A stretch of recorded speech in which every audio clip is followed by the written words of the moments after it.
And also I just published, I'm just starting a simple survey here. Can you please, if all of you, if you please go ahead and just complete the survey so that I know exactly the audience. What is your team, what is your background? That will help me to gauge, everyone's background. If you can just go ahead and maybe click some buttons there in the poll, which I just launched. Okay, so I'm just waiting for Restream, but yeah, let me just go ahead and share. I don't know if it is working or not, but just I'll go ahead and share my screen here.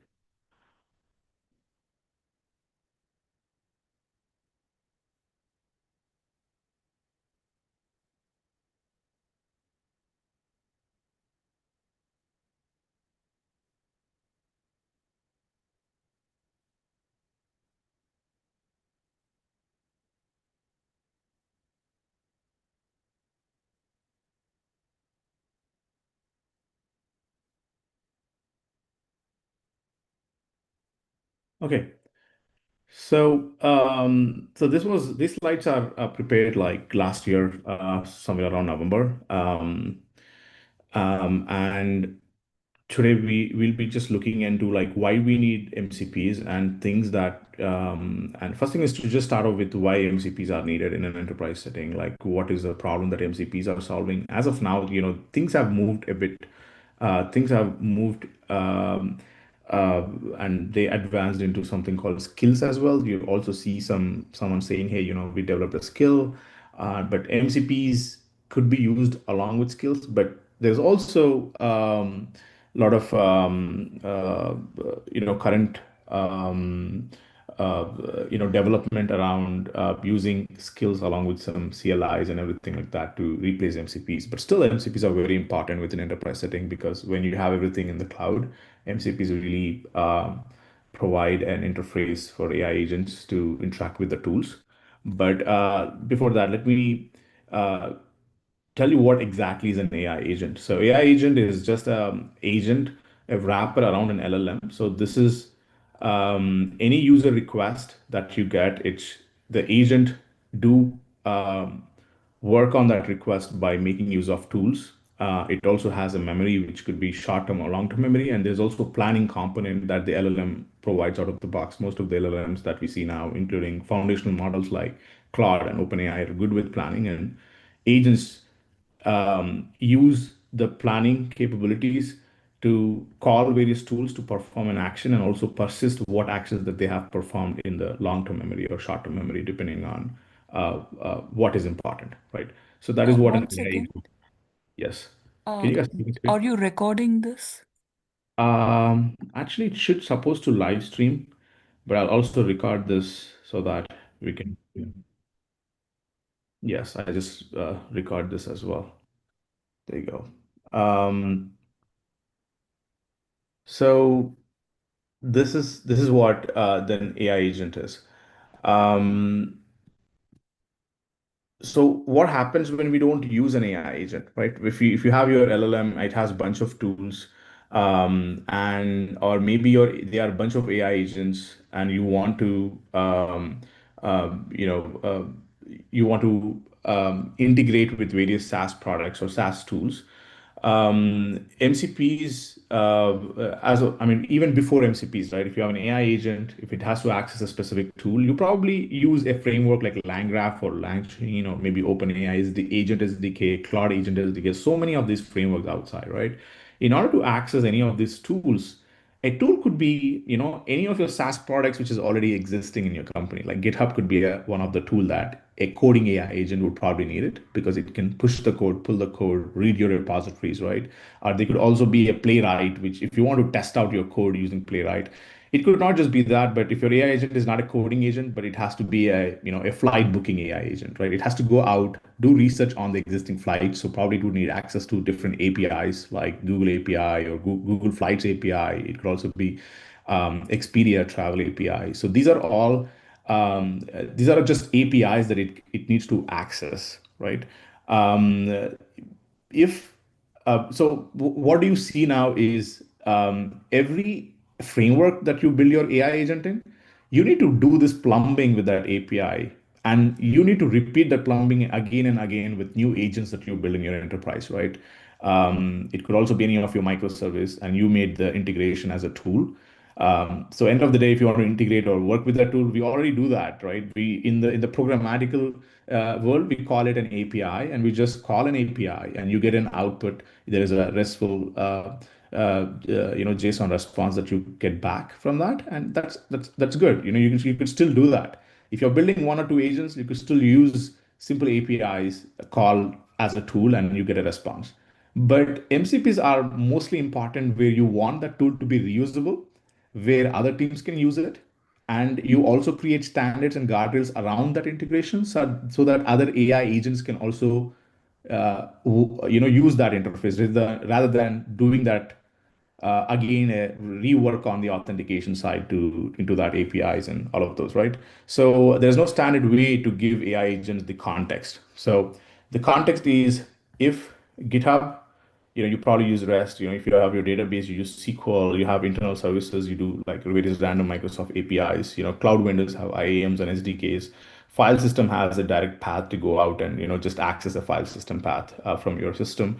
So these are various ways in which to connect various resources, and these LLMs to connect to them. Um, they can still do that connection, but you just have to give more context to your LLM every time, saying that, hey, this is a RESTful API. You probably get a response this way, and it has to understand all the JSON, documentation for every SaaS product.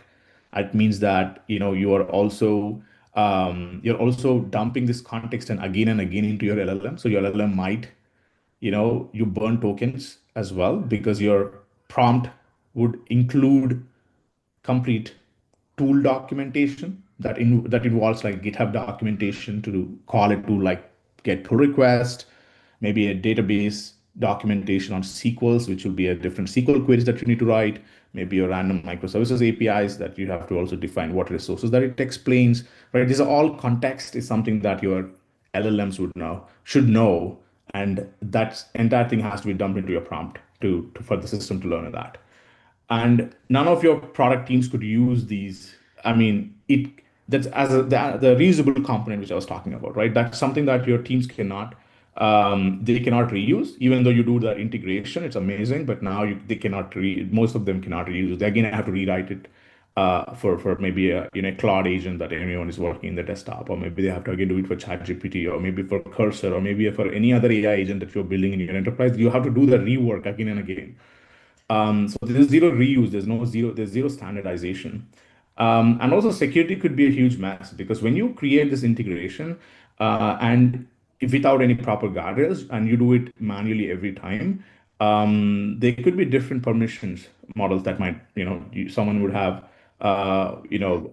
even though the API, if you want to access that API, there could be ODZ implementation. That could also something that if it is siloed, it's just like how you have your data governance, maybe someone who's supposed to have access to certain tables in your Snowflake. But even though one AI agent has broader access to that Snowflake using probably a service account, now everyone would get access to that, even though they have access to that specific table in Snowflake or not. Now the access is pretty broadly available, right? So you probably need to have more granular and standardized existing enterprise ODZ should be implemented in that integration. But that's something would be ignored if every time you have to do a rework and you're not inheriting the existing permissions into this layer, right? So that is also a problem when you have just a hard coding without any MCPs. So tokens would be a problem. There's a prompt injection could be an issue. Data leakage, unauthorized access, jailbreaking. These are all different ways in which the security could be a mess if in case there's no proper standard integrations for your AI agents to access these tools. Um, and also, that's the reason why we call this MCP to be a standard USB-C port for your AI agents, right? Because wherever and whatever integration, there's a standard way to interface your AI agents into these tools. And MCP is a simple open protocol that enables all this. So they have um, AI apps, you have LLMs, you have tools, data sources. All of these are something that can access this interface, and so that they can all communicate in one standard way. That's what MCPs are. Just basically universal adapter. That's what everyone refers to that as an easy way to understand what is it. Um, so if you see before MCPs, you probably would have a hard coding unique API that LLM has to communicate with this. And if there's a new LLM then or new AI agent, it again you need to create that integration. But if it's MCP, your AI agents can just connect to that MCPs. And they also provide these MCPs also provide the schemas for the connection. So and they do it on demand. Your AI agents can request what those are capable of so that your context is not bloated with all of the documentation for these SaaS products rather than the MCP itself will publish, hey, these are my capabilities, and you can just use any of these capabilities. If you want to get a message from Slack, I'm Slack MCP and I can provide this resource and you call it and I'll just give you that resource. That way, your context in LLMs within your LLM prompt is pretty clean and neat. It doesn't have to include documentation for all of these SaaS products, right? So that is a beauty of having an MCP. So it basically, what it does, right? It basically gives AI apps a single way to discover. Um, it handles execution for you, so it can go ahead and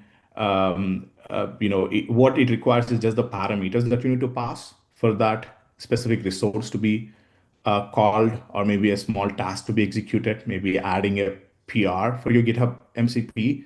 And it also provides a clean and structured context. And most of the LLM vendors do provide ability to work with MCPs. I mean, these are just, and every LLM can actually do tool call. So tool call is nothing but, it can invoke a specific or ask for a specific tool to do a operation, and you just say that it has access to that LLM or that tools, then it can analyze, and during the planning phase, it does know it has to make use of that tool, and that's it just does an MCP call to get that tool or any operations that you want to do for that. So if someone you are coming from software engineering background and you have built APIs before, when I say tool call, it might sound a bit more if you're unless you're working on AI agents, right? Tool is nothing but any resource that AI agent requires, right? It could be a file system. It could also be a file system call to get some files. It could also be a SaaS product call, an API call. These are all different tools, so you can just treat that to be an API or something like that.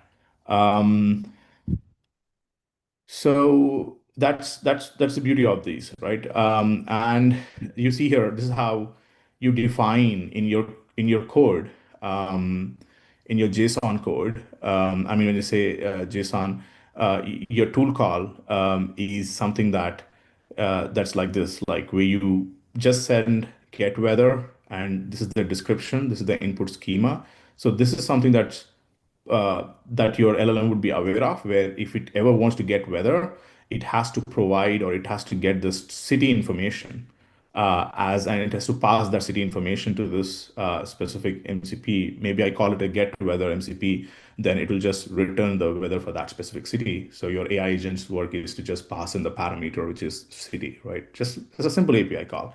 But these are pretty, your APIs might fail if in case you don't follow specific schema. But still, since they are providing these resources, and your AI agent is an LLM, so it can basically chat with you in a because when you're dealing with this with the two APIs, every API should also produce maybe a get call to get this get weather. But if you're dealing with an LLM, or if it's AI agent, it's a simple NLP interaction, right? It might ask, oh, hey, can you tell me where you are? Okay, I can get weather, but which city you reside in? And you say, okay, I'm in Charlotte or New Jersey. Then it takes that information, and then it just does a MCP call to this tool, which is get weather, because it does know that it has to get the string information, which is city. And Yeah, so these are all, and it's a client server architecture. MCP servers, people say, okay, it's different servers.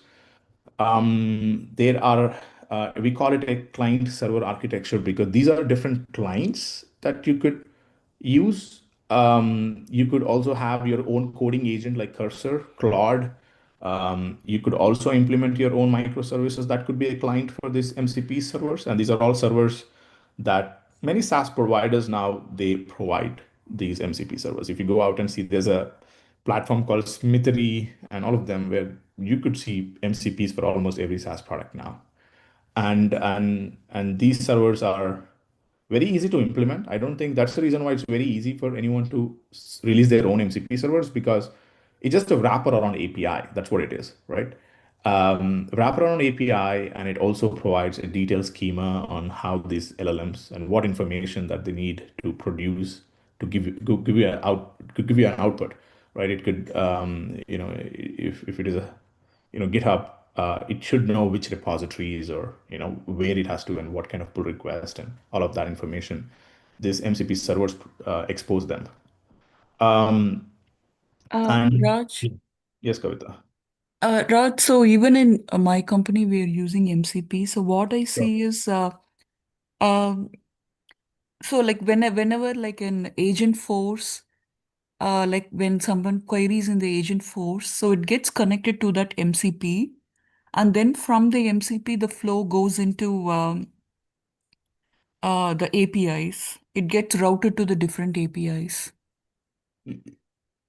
Okay, there is a forge, you said, or a flow? Agent force, like which is like a sales force. Okay, okay. And agent force, but you're using Salesforce agent force, right? Yeah, And Salesforce with that, agent force. So somebody will ask the chatbot in the Salesforce, hey, give me this company related, give me this document. So yes, that in turn, the agent force is connected to an MCP, and then the MCP in turn, it gets routed to the different APIs. yes, that's what it is, So right? now my point is, what is the purpose of having an MCP server? Why can't without an MCP with the agent force get routed to different API? What's the Okay. purpose? Okay, so let's say I'll give you yeah, that's a good question. I mean, definitely it's a great question. So imagine like you have agent force and who's asking that question? Is it a chatbot that you're asking? Then Yeah, that's I'm a a user okay. is asking the chatbot, give me Chatbot, summary of this yes. company, something like that. Yes, that yeah. So basically what you're doing here is when you ask a question and your agent force is providing various MCPs to, get access to whatever it is, right? The Yeah, client here is your UI. If you build that only UI, that is your client, and you're asking a question. With imagine there's no MCP, okay? You just have an API, you get the response back, right? But for your LLM to know what is your LLM would probably need to know everything about that APIs. I don't know what within Agent Force, I don't know what are those MCPs that you're using, but I presume maybe Agent Force is exposing MCPs. Are they Slack any SaaS product MCPs or just Agent Force specific, Salesforce agent specific? force. Okay, And Agent that Force gets specific connected to MCP. MCP. So agent force is Salesforce product. Yes. Agent Force is Salesforce product. I understand that. In that, just a minute, let me see in Agent Force, maybe they should have. So what's going on is within Agent Force, they exposed all of these MCPs, right? If without MCPs, you could, let me show you this diagram so that you understand a bit better here. Um, Sorry to interrupt. So maybe was there any custom entity like which they want to access beyond the agent force, like other sales force? Maybe that's the reason like they would have built a custom MCP layer uh, from there. I'm just assuming. Sorry. mm, but yeah, maybe I'll get back to that. But yeah, if you see here this diagram, right, agent Yeah. force.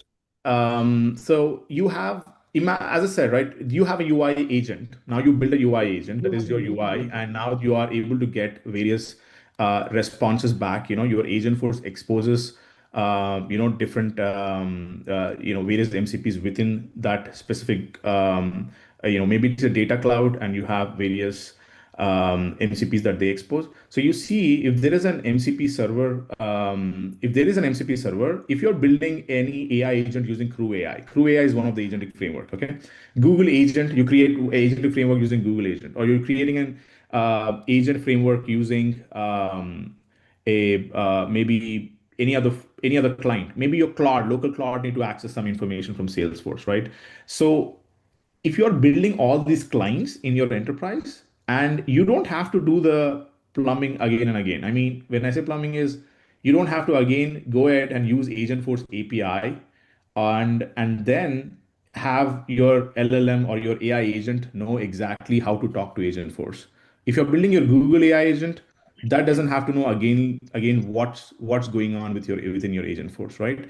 So this you are enabling the easy way to communicate to all of these services without hard coding in all of these integrations again and again. So imagine now you build one more microservices, you're creating OAuth or two-way SSL communication. You need to have OAuth, OIDC client created, all of these, right? If you just have one MCP, which is like a shell with all of the guardrails already inbuilt, your any AI agent in your enterprise can just communicate to that MCP without any without reworking, without reintegrating all of that, right? That is the beauty of MCP is you don't need to have your AI agents can know exactly that there are some tools available in Agentforce.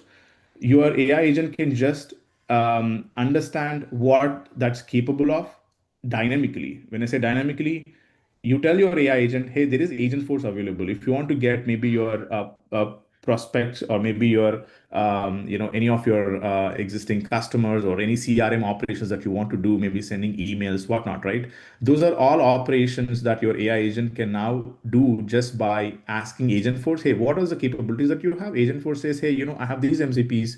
These are the different capabilities that I publish, and you can just use them, right? So that is what it can do here. Like you provide an open standard interoperability. So any MCP, any client, any agents, maybe 10 or 15 agents that you build now in your enterprise, and which are all have to talk to AI agent force. It could be a bunch of different teams working on this integration. They don't have to do this plumbing again and again. So it's already there because MCPs provide that interface so that your AI agents can just directly talk to that AI, that MCP servers. So users can actually connect to that existing MCP servers, and you have the secure integration. So if you see that it can, they also have this connectivity to their existing, Salesforce trust layer. So data governance, data security, you don't have to do that again and again. Rather, they provide you a shell, and your AI agent, only thing your AI agent should know is there is an MCP that exists, and it has to just go and make a call. And if your AI agent can already know your identity, let's say if you don't have access to a specific data within Salesforce, as of now your AI agent is acting on behalf of you, right? Then it will just say, no, you don't have access to this because that governance is already inbuilt, right? It's just inheriting that into the MCP layers.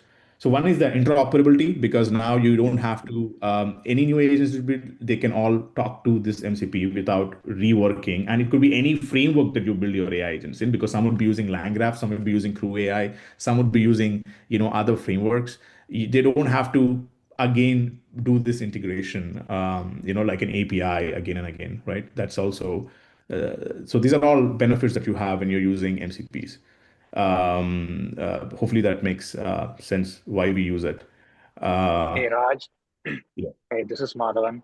Yes, Sorry for Madhavan. interrupting you. Yes, go Yeah, ahead. so I have a quick question on the MCP setting up the APIs. So, how do I implement the row-level security on the API? Suppose, So, mhm. Yeah. yeah, you understand my Uh, question, right? Because yes, currently I have yes. an API that exposes to everyone within my project. When I expose to the enterprise level, they are asking me to have a role defined because they want to implement the role will decide what data it should bring up. Yes. So, I mean, you do it exactly the same way how you would do with any API, right? Um, the way you would do that is you could just create, whenever you, let's say programmatically, you want to create row level security, then as of now, without MCPs, you have an application and you want that application to access your data and you have to implement row level security. How would you do that?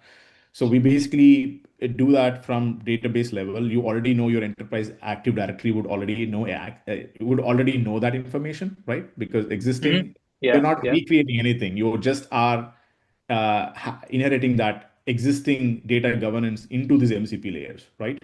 So, and you see any MCPs, they are basically, these MCP servers are basically accessing, they're just providing you access to the data layer. So there's one more layer that is created before your APIs, right? So what you do is you do the same thing. Your MCP middleware would just have that exact authentication information, just like how your existing applications are receiving various, it could be, roles someone is accessing. Whenever someone is logging in, the roles that they get, that they inherit, all of that would probably, it's the exact same thing that would happen here also. So that's what MCP servers are providing now, right?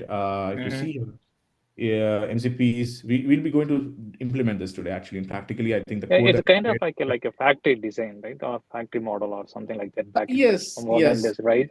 Right. yes, So based on your Just role, it will decide which one have to provide through the API. Like it should be Madhavan, maybe having just to the put it in simple words, think of MCP server as a registry of service IDs. Like Raj was saying, underlying database could be same that everybody is accessing within an organization, but each group that is trying to access it has a separate service ID, which is like authorization information registered in MCP, and each service ID will have its own permissions underlying to access the different views within the database. I mean, a simple architecture. Yes. So you're just mapping the existing access, you're just mapping into the MCP, so that the thing here is, okay, when you have your application, when you're logging in as a user, so it is you who's accessing that. But now if you have an LLM or an AI agent, your AI agent should basically act on your behalf, isn't it? So when you're logging in or when you're accessing that API, that is, the role, whatever our role level security applies to you, you are basically passing that information into your agent is using your tokens to access that now, right? Because that's what AI agents are supposed to do. If they're not doing that, again, you have to create a new layer of security for your AI agents. And end of the day, they are mapping to your permissions itself, isn't it? So that's what's happening here. So when you want to create RLS, it's just that all you are doing is when you want to onboard these MCPs, make sure that your authentication and authorization that is already existing in place. You might have to talk to your security team, and whatever you're trying to get, whatever your AI agents are trying to access these MCP servers, you probably need to create a centralized governance layer for these MCPs. If you want to scale that adoption, right? If you want to just do one off, maybe you just want to showcase an MCP server, then yeah, maybe you can do a manual plumbing, maybe use a service account, but that's not scalable, right? Because when you do a service the account, existing MCPs are implemented that way only because they ask me to implement, hey, have like a role also come in play when they access your API. So because we don't accept any APIs without any roles. That's a recommendation. That's a recommendation from the enterprise level asking us, because roles will have a different thing, and we will guide you how to implement roles on your API. Those are all the things that are happening at the backend. But just in checking, like is there any other way MCP can know other than having my API have a parameter or like a token to identify what role it is being accessed by? So just to add from our own experience, sorry, Raj. From our experience, what we have is like we have an internal self-service portal what we have developed for our internal systems, right? So that one we wrote a MCP on top of it. Okay, so for that, like when we enabled it to connect with the LLM or this agents, so we were asked to use the authentication, the Okta mechanism, which is currently we are using within the organization.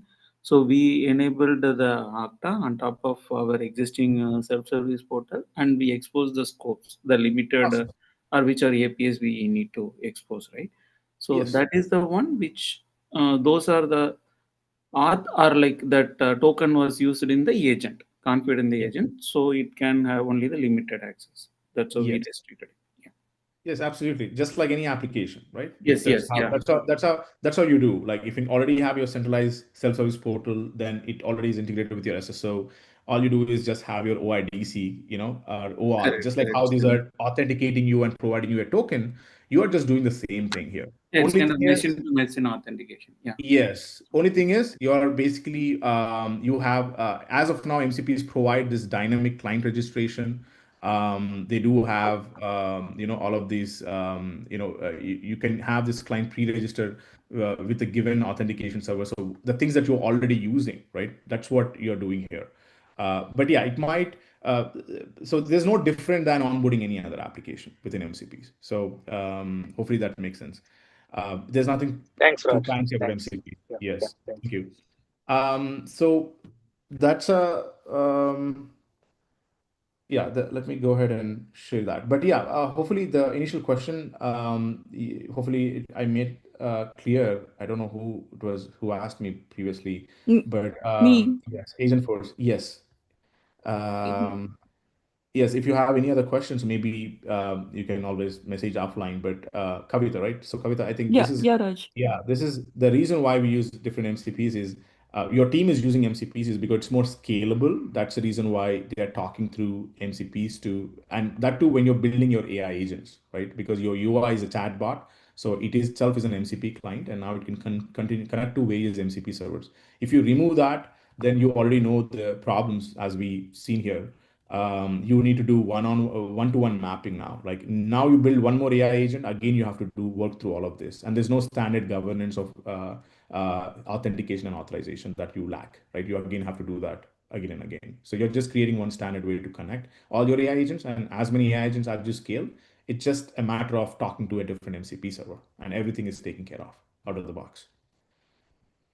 Okay. So Um, you mean there are multiple MCP servers and that will go to each thing, configure to yes. each? Yes. I mean, every API would have a MCP server. Oh, okay. Every API would have its own MCP server. So you see Google here, it would have its own MCP. Google API would probably have its own MCP server. So if you see Smithery, there is a topic called Smithery platform here. You would see it could have every SaaS product here would have its own MCP server. If you see here, Superbase, GitHub, Google Calendar, Slack, every product has its own MCP server. And you see what they do is these MCP servers provide tools, right? Because your AI agent would require tools to do something. So it could be at setting snooze, adding an emoji or adding a remote file. These are all various tools. If you ask me, before APIs, they could also be Slack APIs, right? If in case you see these APIs, you could have just used these APIs. But the reason why we have these MCPs are because agents can perform actions on behalf of you, and agents would know, or your LLM would know what kind of tools that are available within the MCP server. It will just go and know. It does know, oh, I have Slack. I think Slack should able to send this message. Now I'll go and see Slack's MCP server. I'll just go and say, hey, Slack MCP, can you tell me how can I send this file? Then Slack would expose and give you that tool. It says maybe post a message to channel. It says, hey, to post a message to channel, I just need these details. I need text, parse, block, these all information. Then I'll go and do that. And then it just goes and works for you, right? That's how these tools work. And you could always do your APIs, but APIs are just like how you create an API, you probably need everything, right, in order to do that. So yeah. So Um, I see there is only one like agent force. It goes to one MCP server and that is connected to, it is routed to the different API call. So in MCP, based on the question, so the MCP will route to that particular API endpoint. MCP, yes, it will route to that specific API. And I mean, it's a wraparound API. That's what MCP is, right? It's a No, but wraparound. it is only one MCP server is used. We don't use multiple MCP servers here. Yes, yes. Then it is only one API that you're using, right? Then it's only one tool that it has access to. No, Right? no. From one MCP, it will divert the call to multiple based on the question asked in the prompt in chatbot. It will go Yes. to that specific endpoint and retrieve the answer and come back. Yes, that's fine. Even that is also a better design. If it is just using one MCP server, that's also fine, right? There's not a, because if you see that, maybe that is acting more of like a gateway as well. Because if you see here, right, you probably need a gateway to send to call various APIs. So these APIs could also be different resources that your MCP is exposing to your AI agent. So yeah, it doesn't have to be multiple MCP server. It could also be an MCP server, right? Yeah.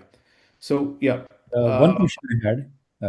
One question. What is the definition of a client MCP? Is it like, so if I have a VS Code IDE, is that a client MCP? Yes, it's a client.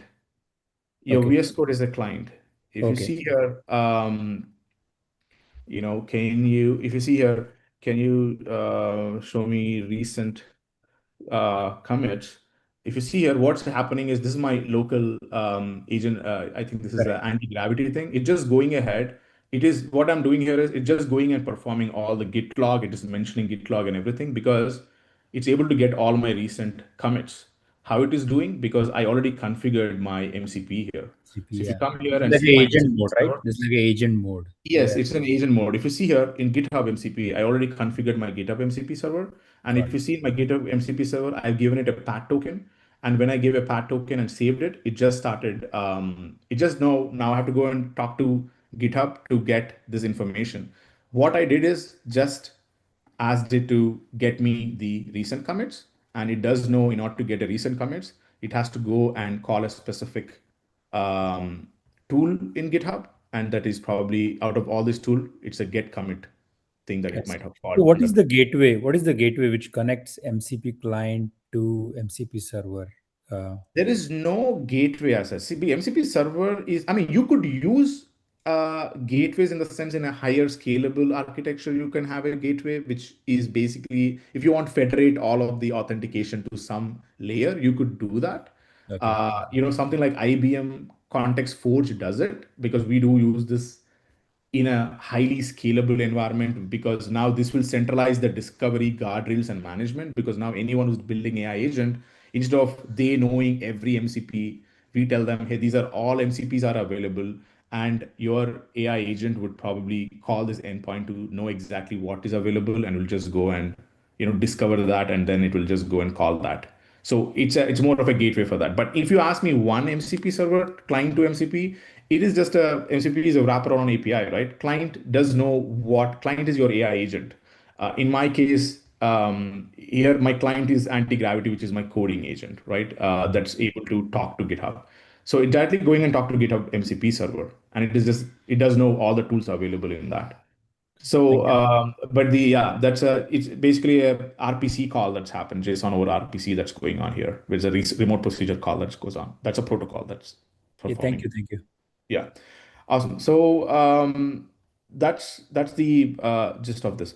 Let me go ahead and this is what MCPs are, and if you ask me here, how these things are, what are these, how this works. So if you see this AI client, which is Claude. And also one more thing is you all need to understand something because if you see this right, MCP servers could probably take longer time to get back some results, right? Because now imagine my MCP server is doing some data analysis. Probably it is just performing data manipulation. It is performing data cleaning, or maybe it is going ahead and doing deep research, right? All these MCP maybe have a deep research MCP server. It is just doing deep research. This might be time taking, right? How do your client knows when that work was done? Your client should know exactly whenever the work is done, right? So that's where we use SSE. So SSE is a server sent events that would it's a protocol. If you see here, the server sent events are something that streams all of these events which are happening real time in your background. Let's say you have deep research that is running for 10 minutes. Your AI agent should know what's happening in the background or what's happening with my MCP server. So usually servers and events will keep on publishing what it is doing to your front end, right? It could be your client front end or just your AI agent or your IDE, whatever it is, right? It should keep on sending the real time one way communication from the server to your client. You keep on getting that information. So that's what that is an important communication protocol that you should be aware of whenever you're working with MCPs, because the streaming that messages, streaming that information is very important. And we do that. I mean, whenever you're building, maybe if you're a developer, you're building a UI and a backend service. Maybe there's a timeout. Your Nginx would time out if in case you're asking for a request, which would probably take 10 minutes, right? Because your UI will probably be saying, "Oh, connection timeout." But without connection timeout, if you have SSC configured, your server would, it's more decoupled, and your servers would send that messages back into your front end, and it keeps on streaming that to your front end or to your client, your front end or your client, right? So that is how it works. All of these MCP clients, they can actually stream the response from these MCP servers to all of your MCP clients as well, right? You should also understand what is an SSC, because that might be a very important thing. If you are a front-end developer, when you're working with any AI agents, or maybe your enterprise, you are trying to build a UI agent for your agents or UI for your agents, always make use of SSE, because I've already dealt with some engineers who were trying to build UI just like how they build for any other application. Without an SSE, it will probably have an issue, because your AI agent should publish what it is doing to your front end. There's a lot of frameworks to do that. Copilot Kit is one thing that you can use, in which you can create this framework for agents, right? Similar thing for even for your MCPs. Your MCPs should able to publish that long running task to your front end, or your client.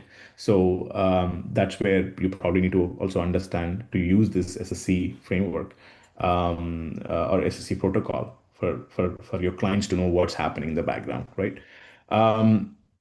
So that is how there's a reason why there's a connection phase. Your client connects to your MCP server. After the connection happens. Let me just make it a bit larger so that we can see. And you see here, there's an initialization that happens. So there might be an authentication that happens here. I haven't put the authentication and all of that in this diagram, but yeah, you would probably see that that's happening in the first initialization. And then after the initialization, you see the JSON RPC carries the capabilities of your MCP server. It does know what your MCP server could do, what are the different tools which are available, and then you'll get that. And then what you do is your client could just make a post call. So it's basically doing call tool and just adding a node, and this call tool will just go ahead and basically do a specific action on your MCP server, right? It could either be getting a commit, just like what we've seen before, and it performs that resource, and then it will list that nodes to your client back.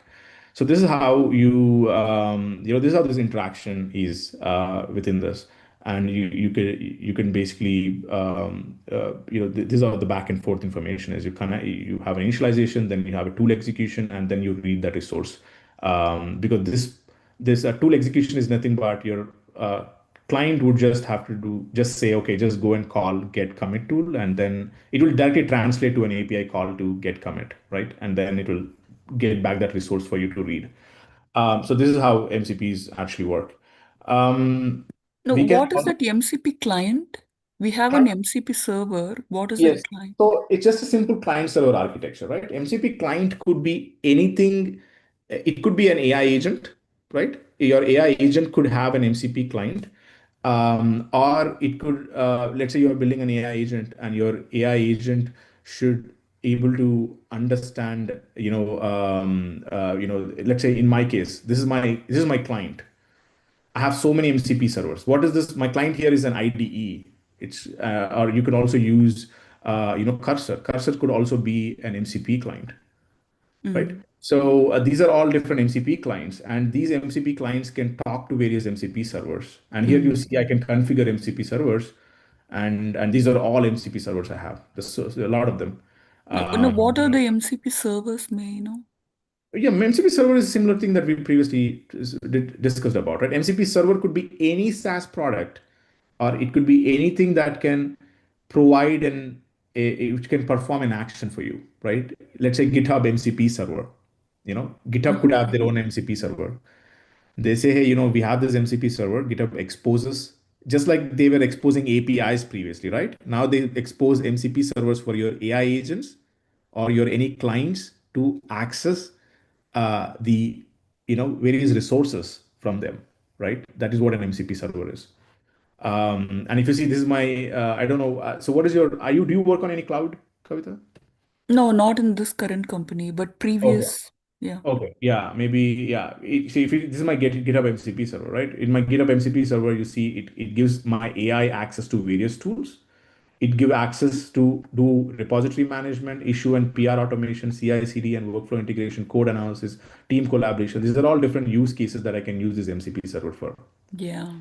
right? That is what it is exposing for me. And I can configure it. How do I configure it? I go into my GitHub, I create a pat token, I put it here and just do a save, and then it will just go ahead and work with that MCP server, right? So that is how this works. Um, Hopefully, yeah, that makes sense. Yeah, maybe it might be a bit difficult for you to directly understand MCPs unless I don't know if you have ever built any agents, Kavita. Have you built any AI agents and things No, like I that? haven't. Yes, yes. That's the reason why it might be a bit difficult for you to get your head around this. If you have built an AI agent, you would know the pain when you're trying to access GitHub, when you're trying to access SaaS products, when you're trying to access, maybe you're giving your AI agent to book flights or do some research in Google, right? Then you would know exactly what you have to go through. Then you would appreciate MCP servers a lot more. So I think just try to build some simple AI agents, and then I think you'll definitely appreciate what MCPs are. Got Because it. as you scale that tools access, then you would know, okay, now I have to when you're creating anything that you need to go through all this process again and again. Okay. Sounds good. Let's go ahead and go through a simple demo. As I said, right, these are all various MCPs that there's a new update that came out last year. And what are the new things that these MCPs provide is they do provide access to, one of the problem that everyone faced to begin with is not having a proper authentication and authorization, right? So current MCPs do provide that. V2, yes, I think I'll just put this changes here, what changes that they have introduced here. If you see here, they have a way for, have OpenID Connect Discovery, because now you can have your OpenID SSO discovery capabilities for your AI agents to discover and connect to any of your existing tools which are OpenID compatible. And you also have access to something called tool calling via tools. You also have a way to create various tasks. So tasks are something that take maybe something that is doing deep research. It might need to have it would probably take a lot of time to complete. So you have polling and all of these abilities that you can implement with this recent change. Previous MCPs lacked them, but now I think these MCPs do provide that ability. Let me go ahead and show you a simple demo of how this could be done. From the code which I just shared, properly you should able to see that. Let me, yeah, let me share this. So I've already documented this. It's a simple, I mean, just like what all we discussed, I'm just showing that here. These are simple implementations of it. I haven't directly created OIDC or all of them. I could, but I thought that would be an overkill and it would probably take all of the sessions. So this is just to showcase if in case you want to create MCPs in production, the things which I have seen in enterprises is they just use a service account, right? Everyone can access. If it's a service account, maybe if I'm using my own service account or PAT token, then anyone can, all the pages which I have access to or all the database which I have access to, anyone using my AI agent would have access to the same data, right? That's not a great solution. So this code which I have pushed today, I think that you see in GitHub, that is a simple demo on how you can do this. So as soon as you open it, you'll see this UI. So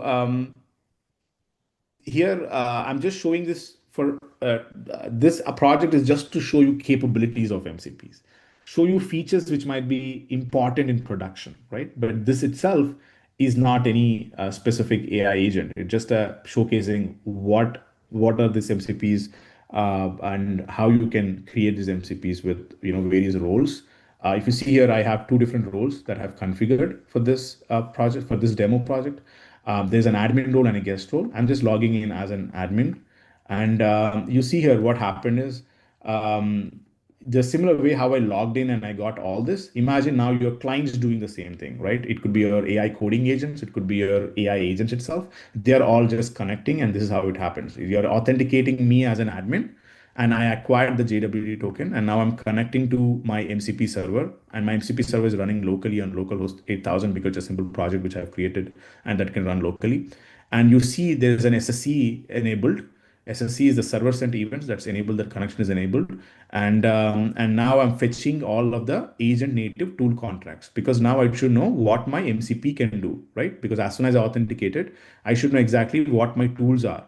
Just like in my GitHub case, when I'm using my PAT token to access GitHub MCP server, my AI agent or my client would know what are the capabilities that GitHub would have, right? Similarly, there are only 4 different tools that I have access to here, right? This is a simple MCP where I just want to show you how this new version of MCPs can enable, start some long running task, which might take few minutes, like deep research, a specific tool to check the status of that, and a query customer context is just to query a simple MySQL database to get you a result of maybe a simple query, executing a simple query against a database to get a customer information.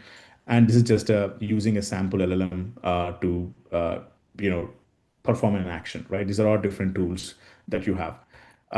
So if I were to just start off with this, you can see here, I'm just I'm just doing a long running task, right? I'm just giving some inputs here.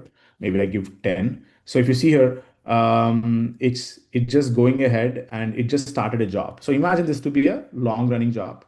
And it is just going ahead and it started that long running job. I'll come here and check the status of it. So you see that it just completed, 60% completed, 70% completed. So I'm just doing it manually, but imagine this, some AI agent doing dynamically to find out all this information, right? Your AI agent is basically talking to an MCP server, and because in order for you to to show you, this more of a control panel that showcases how things are happening under the hood within an MCP. These are the things that goes on. So now, yeah, its final result, it just worked on it. So it worked for almost a long running task. It triggered, it just keep on running. I can even make this maybe like 30 and just start just like too much delay. Okay, maybe maximum is 10. So I'll just do a 10 again, and just uh, check the status of it, and just to see how much time it is taking for it to analyze, and it can just check the status of it to see if it is completed or not, right? That is what this another capability is just to check the job status. I'm just invoking this, I'm just checking, is it completed? Yeah, finally it is completed, right? Just 20 seconds, it finally completed. But it's a simple example, but if you see in the production, it could even go for 1 hour or 2 hours. Some jobs could do that. Maybe it's an MCP that's doing a lot of data processing and everything like that. You can probably check that status this way. And here you can see,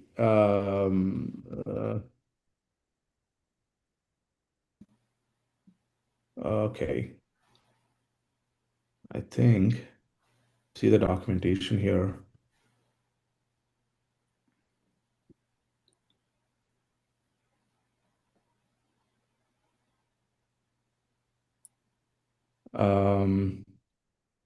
Yeah, so what I'm doing here is,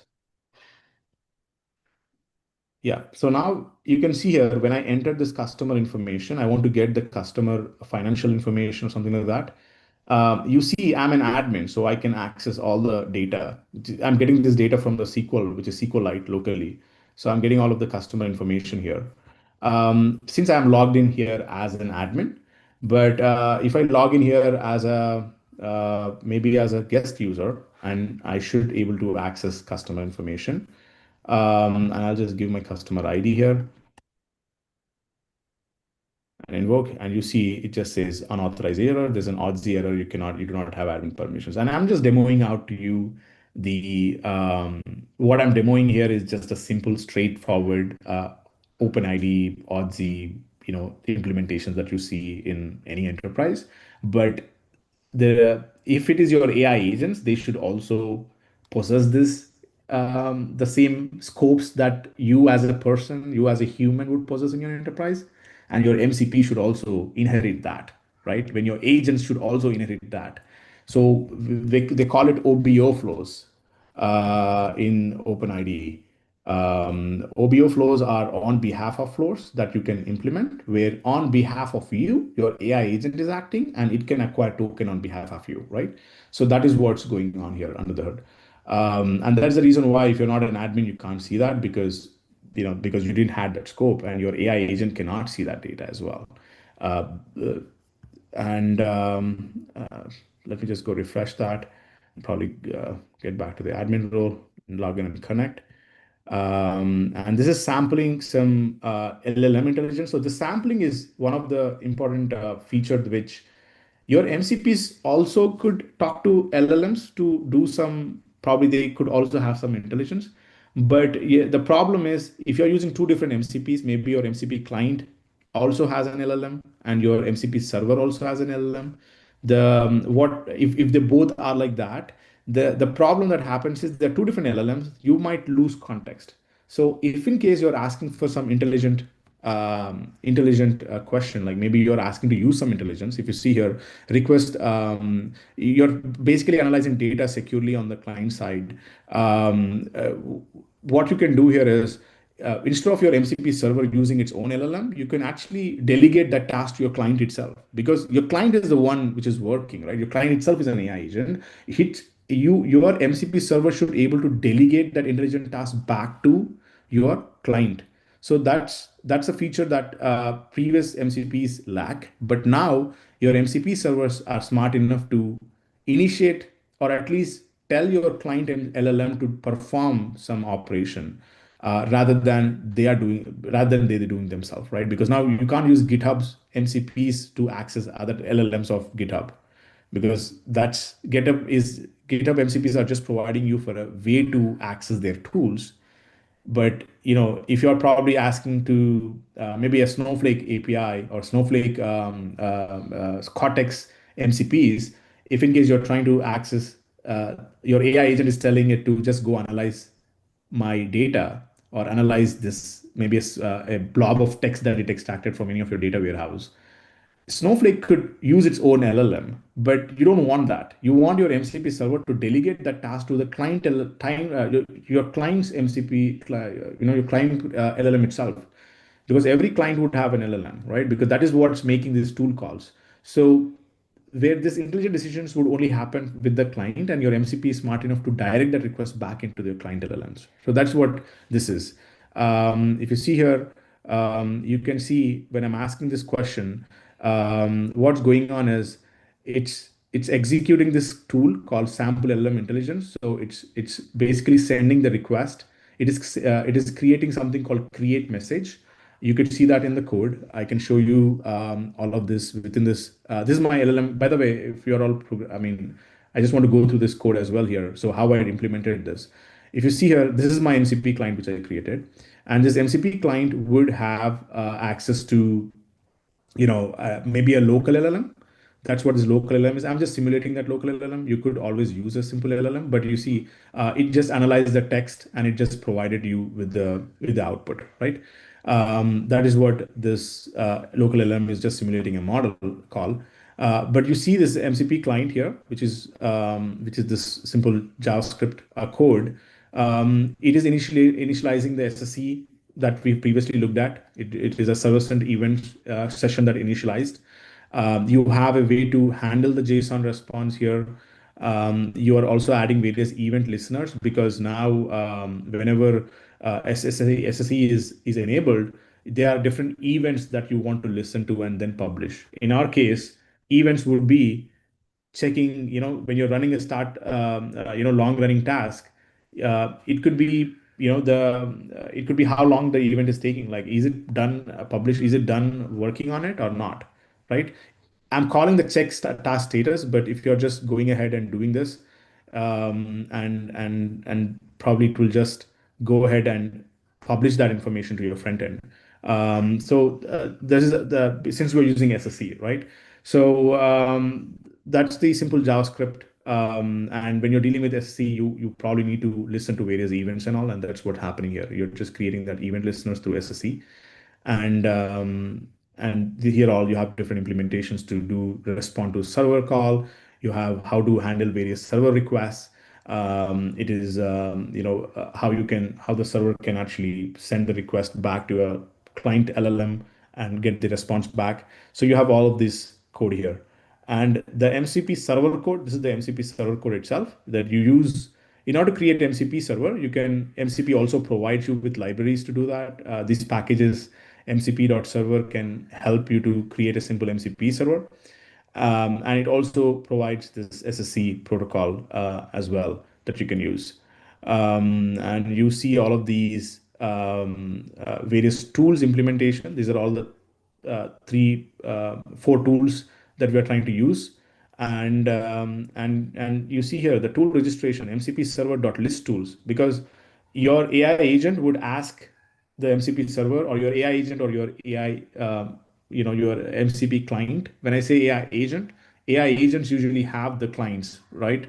MCP clients. So they are the ones which would ask for list all the tools, and this is how they list the tools. See, I have a tool to start long running task, and what it can do, I can start an asynchronous background job, and I have a task to check task status. What it can do, I can check the current status, and I can query the customer data. I can get the customer internal data from database. So you're just defining these tools and the description and the input schema. So your MCP client would not your MCP client's prompt should not have all of this. You don't have to hard code everything, but dynamically your LLM would be smart enough to ask your MCP server to saying, hey, what are all the tools that you have? And I can just go ahead and access that, right? Just like how things are happening here in this case. Um, so all of these are different tools that we implemented, and this is how they look like here when you're uh, when you see here. So, and you can also do like poll long running tasks here that are basically here we're just simulating that long running task. But if in case you want to use like Google APIs to do some research, you could do that.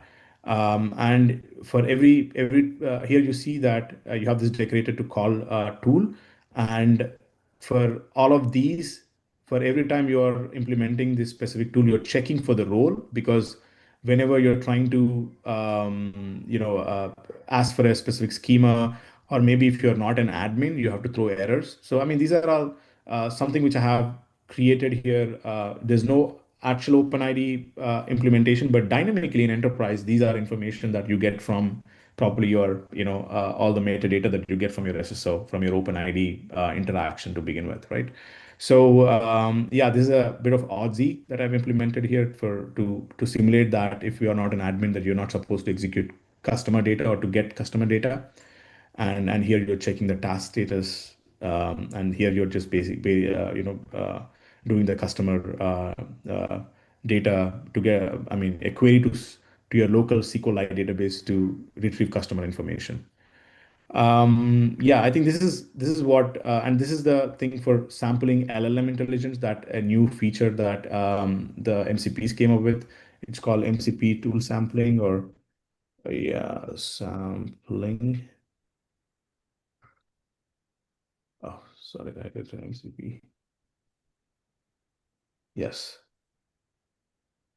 tool sampling, and also yeah, MCP create message.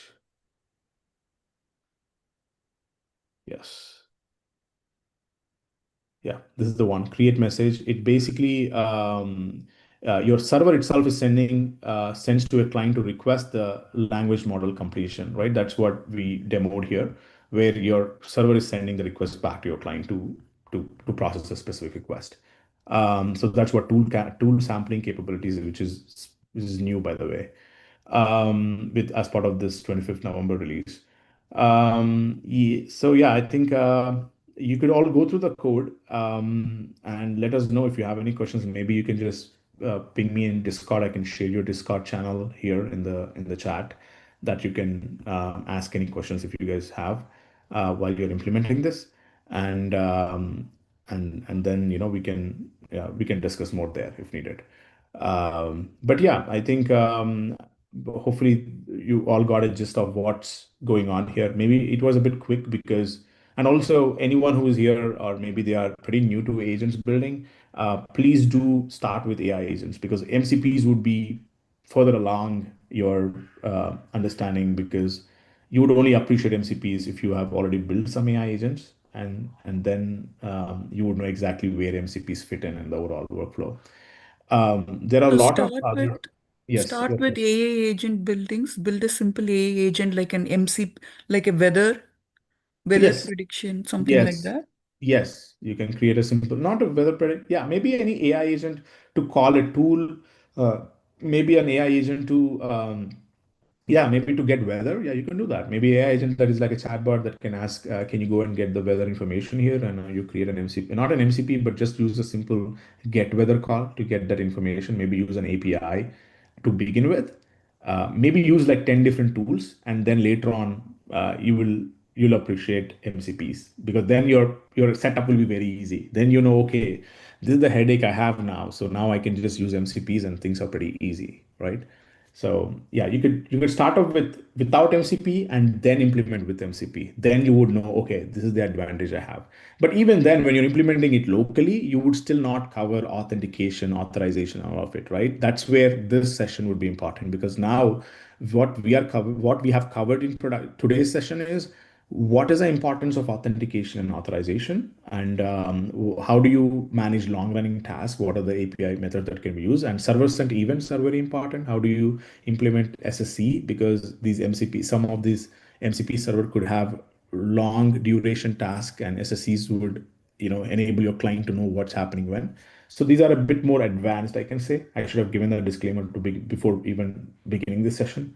We already did a basic MCP session, I think, long back last year in November. But this is the second session just to make everyone understand about a bit more of, OAuth and other. I mean, OAuth, I'm not covering OAuth here, but still, I'm just telling you how you can get all things together into your production ready MCP. But yeah, so start off with a simple tool calls, do that simple implementation of that tool calls within your AI agent, and then go into MCPs and So then look into the production ready MCPs. Yeah. so So just build a API for weather yes, not an and API then for weather. Yes. create an AI agent for weather API. Yes. I mean, you Then don't have to do create. MCP. Yes, you don't have to create an API. Yeah, I mean, yeah, weather API is already there, right? Open Yeah. weather, they also have an API call. So all you do is maybe you could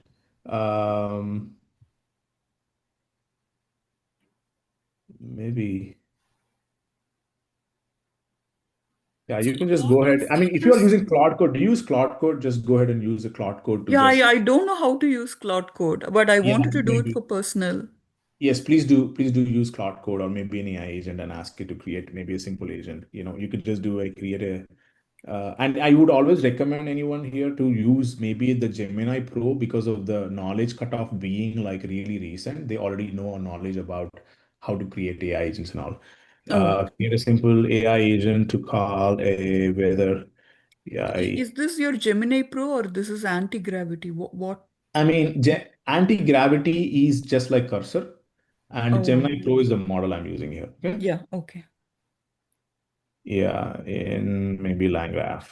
Okay, I just do this, then it will probably create all of this for you. But still, right, end of the day, I would recommend you to follow documentation of LangGraph because and if you are using any framework to build AI agent, I would recommend LangGraph. It is a bit complicated, but you can also use OpenAI Agent SDK or other frameworks as well. I don't know if in this call, maybe there'll be a lot of people who are already building AI agents. So they might also recommend you some frameworks.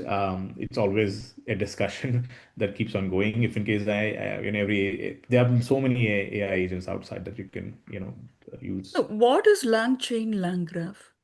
So these are all frameworks. These are all frameworks to build AI agents. Oh, LangChain? Yes, LangChain, LangGraph, these are all frameworks to build AI agents. Yeah. Okay.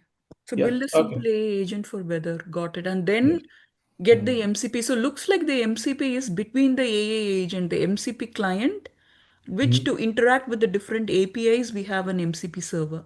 Yes, that's a good understanding. Absolutely. That's So that right. MCP client is like a chatbot, like any AI agent. Yes. It could be a chatbot. It could just be your AI agent without a chatbot also. I mean, yeah, it could be a chatbot. Sometimes it may not always be a chatbot too, right? Because you might create an AI agent that can just go out and probably just send an email, or maybe just takes an input and takes an email. It could also be created more of like a workflow as well. So it may not always be a chatbot, is what I can say. But you can start off with a simple chatbot as you get into May I know, apart from a chatbot, what is an MCP client? Is it like that GitHub client, that one you This showed? is an MCP client, right? My You thing mean is the MCP. cursor, something like that? Yes. Even though it is also a chatbot, right? But still, it is an MCP client, right? Okay. Yeah, and OpenClaw, I think even that could also be. I mean, OpenClaw is also a wrapper, but yeah, I think you can go to that later on. But yeah, okay. If I mean, we can have an open discussion from now. I have shared the agent, the GitHub code, if anyone wants to just play around with it locally. But I do see few in this call already has proper understanding about how to. I mean, they already are working on various implementations in your enterprise. So I'm definitely interested to learn a bit more about what you have been doing, what are your blockers. But so far, my experience building MCPs for an enterprise is you should always need proper guardrails. And when we are not reinventing anything. So we are just inheriting the existing guardrails into your MCPs. But I feel like enterprise should have a standardized way of dealing with MCPs. So if you already have a SSO integrated, you should all like create a proper standardization around it so that across enterprise this adoption happens really fast. Because without that, it's very fancy. Anyone would create a simple MCP with their own personal token, and if they want to share that AI agent to anyone, that's what happened with us. Like with one of the clients, they just use service account for Jira, and there are some data that there are some conference data that they are not supposed to access, but they ultimately they got access to it, and they were able to read some data which they're not supposed to, right? So through a service account. So that's a blunder that would probably happen if in case you're not going through a proper channels, or not implementing data governance, which is already there across enterprise. Like everyone has this data governance feature in it. Unless you're doing some local development, you definitely need that.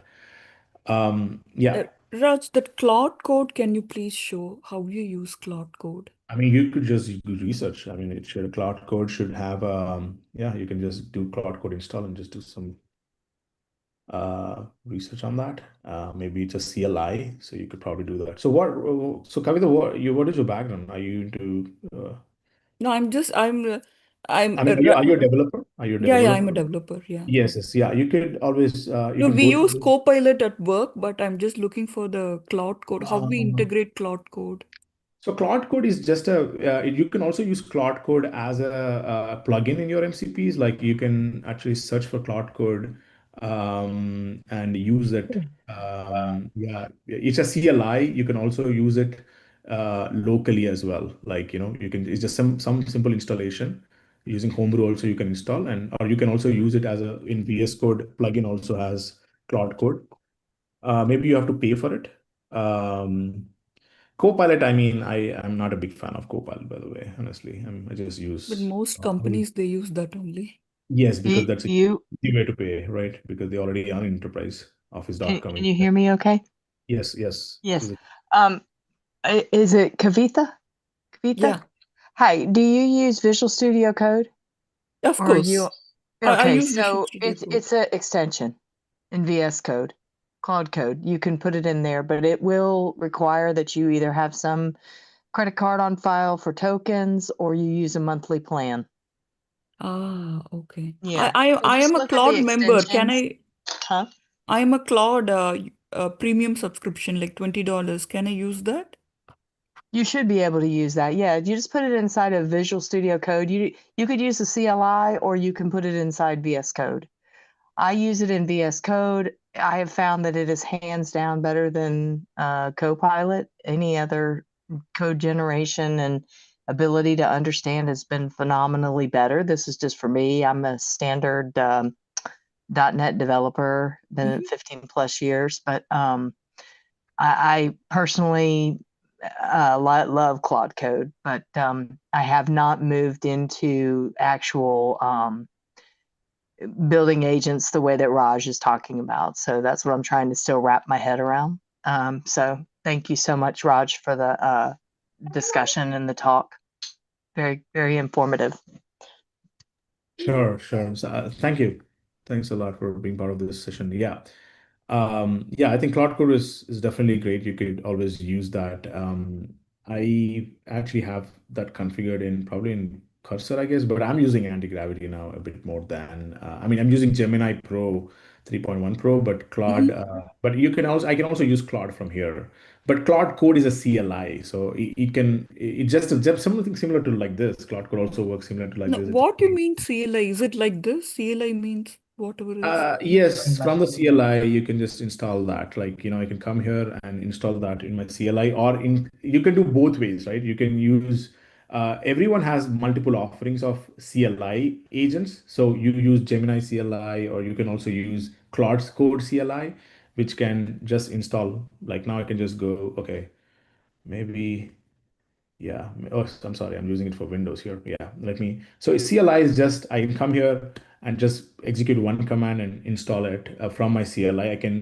The CLI advantage is you can create multiple sessions of it. So it's pretty reusable. Like if you have a huge project, you can just have Claude Code work on all of those projects, right?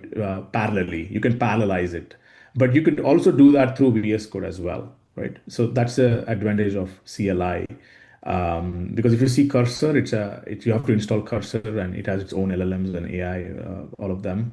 But Cloud Code has two versions. You can use CLI, or you can also have a VS Code plugin as well. So yeah, you can. So if you see here in VS Code plugin, all you do is you just install like this. I'm sending that to you here, right here. Yes.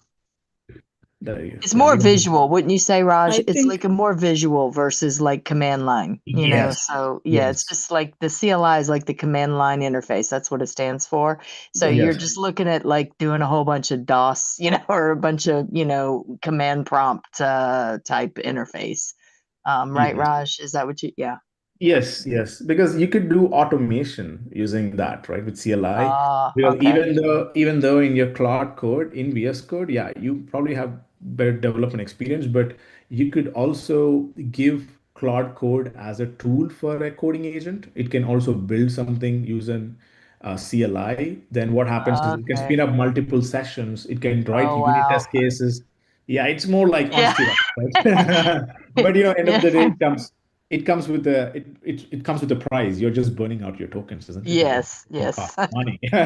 Yes. So Show me the money, right? yes, yes. So So you have a monthly subscription for Cloud Code. um, yes, Cloud. I mean, I think your premium would already include some credits for you, but you might run out if you're using a lot and lot of those Yeah. credits. You might have to bump it up to maybe a premium, or maybe you can use if you want to use Claude, because Cloud Code CLI is more of like just a, I mean, yeah, Cloud Code has multiple things, right? You can also use any LLM. If you have an open source LLM, you can still use that LLMs as well. So there is something called Open Router that can provide access to Okay. LLMs.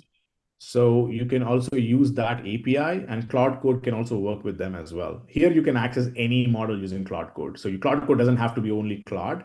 You can even Open access router. like you can also use all these models. Like, it could be so many models. There are also free models that you can use. You can use, yeah, 3.5, 5. Yeah, all of these as well. So in Cloud Code, CLI, LLM, you can just configure that. Yeah, within this. Yeah, here. Oh, they have courses, I see. Claude, okay.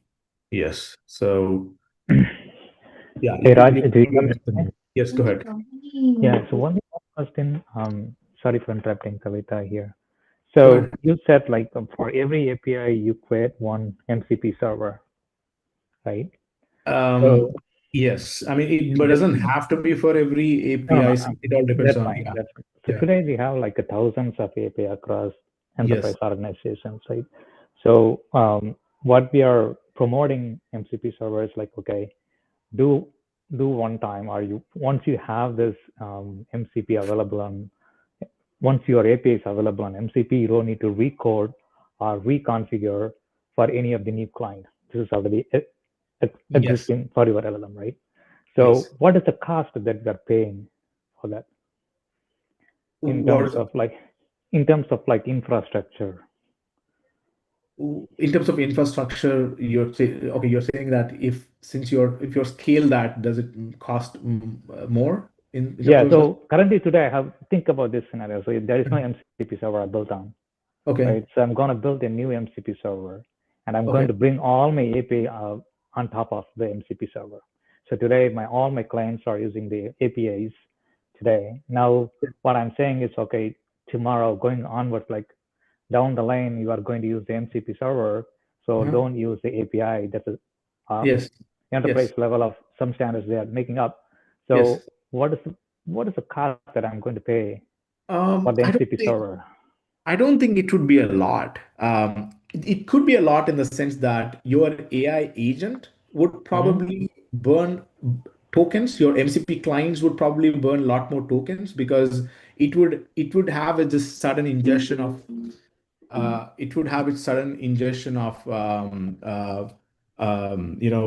tokens, right? So just a minute. It initially, whenever your Claude code loads these tokens, it will, I'm sorry, not Claude code, I'm really getting distracted. So MCP client, initially, when it's trying to connect your Claude MCP server to get all the tool definitions or dynamically, it has to go ahead and load the schema. It would probably burn some tokens, isn't it? Apart from that, your MCP server is just a wrapper around your REST API. So you already have a REST API that you expose, your backend is running. All you do is it's a simple middleware, like a pass-through middleware. Maybe the compute is not huge because all it is doing is publishing something to your MCP clients, right? So the cost over there is not a lot. The only cost that you spend more is on your tokens, because now your MCP clients would all have to dynamically discover the capabilities of these tools, right?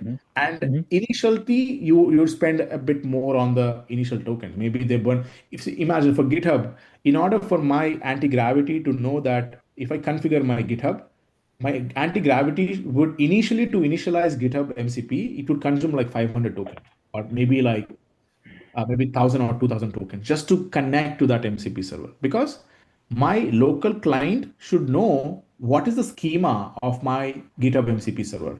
It should know. If you see in Smithery, when I shown you this MCP, Smithery MCPs here, you see this initial documentation it has to load. That would burn some tokens, doesn't it? See all of this, what tool capabilities are there and what schema. So even to initialize that, it might take a bit more tokens. So that is the reason why some say, okay, you know what, MCPs would again be an overkill. I would rather use a skill. So what is a skill? They say instead of me using an MCP, I can access to my API through a CLI. So all I do is and CLI is already having authentication inbuilt, isn't it? CLI would have access. CLI also having your token and ID. Yeah, token and everything, together, right? Yeah. Yes. Yeah. So I would rather just use a CLI. Why should I? That makes sense. I mean, yeah. Why should I have my anti-gravity just load all of my MCP server's capabilities, and it would consume so many tokens? I would just use a GitHub, maybe a CLI where I do, GitHub login or GitHub get. It's just a script that I have to. My AI agent would run a script, right? It doesn't have to load any tokens, right? It is all deterministic as well. So you could do that, this or that. But when you're building an enterprise services, CLIs are always not scalable, isn't it? Because every time you have to have a CLI that is running in the cloud and everyone logging in, your CLI would probably, and it is better when you're doing it, maybe your client is a coding agent. Yeah, that makes sense. Maybe you're saving money there. But if you're using that in the cloud, I think the benefits are not worth as much, because now there are so many people accessing it, and CLIs should be more templated, and it should be able to inherit all of this, authentication, authorization, right? Those might probably be more expensive. But as far as compute, MCP servers are just a wrapper around your existing APIs, and you can convert. That's the reason why everyone is able to expose their MCP servers really fast, because it's just a simple wrapper around API, just a middleware that is I accessing. understand. So currently, Anthropic is the only one who's exposing the MCP things, right? I'm not No. sure whether any other organizations also play like Google, Gemini, or Yes, everyone is using MCPs. no, MCPs not was using like the exposing like the architecture of MCP, no, they are the exposing back too. end. There are actually, everyone is exposing. Yeah, Even AWS No, has a lot of MCP servers. If you see AWS, every service in AWS. I'm asking about the MCP architecture, right? Because the MCP is originally designed by the Anthropic. Yes, they are the ones who introduced this in October of 2024. Right. They are the ones who proposed MCP servers because they Right. want the standardization. But usability is across the board. Across Everyone the board, yeah, I know. Across the board, every like AI companies are currently using the MCPs for their Yes. flavors, basically. So, sorry to interrupt, Madhavan, Raj. So, Yeah. MCP, you understand it is just the protocol or the way how the systems can be accessed publicly, right? Similar to your REST or the SOAP mechanism, MCP is the new way of communication which the AI or the agents the LLMs can understand, right? So that's the thing. So that's the reason, like it's a standard way. From your initial question, I don't think it is going to cost you anything when you are exposing it as an MCP server. It is just like a protocol what you are going to apply on top of your existing code. Similar to a REST endpoint, like you are going to expose it as an MCP server, right? So those are, it's again going to be the and layer, as Raj was explaining, it's just another layer. It's not going to cost anything. It's going to sit in your same package. How you are deploying the packaging, deploying everything is going to be in the same way. Only thing is, it is going to be cost only from the client where you are going to get his access, right? So from the usability level, only the LLM charge is the one that is what is going to be. Thanks, Raj. Yes. Yeah. Yes, that's straightforward. Yeah, that was right. I mean, whatever. I'm sorry, I didn't catch the name. Jay. Jay, yeah, whatever Jay has put. Yeah, that's nice. So yeah, it's just the protocol. So I don't think it's much. It's just that I see a lot of engineers now, they complain about the tokens, but yeah, I think end of the day, it's just it's just the way it is. But yeah, we definitely need MCPs, and I think everyone would be using them. And a lot of them are even converting their APIs into MCP servers now. Like, I don't know if you're working in AWS, Lambdas could also be treated as MCP servers. You can convert them as various MCP servers for your AI agents to consume.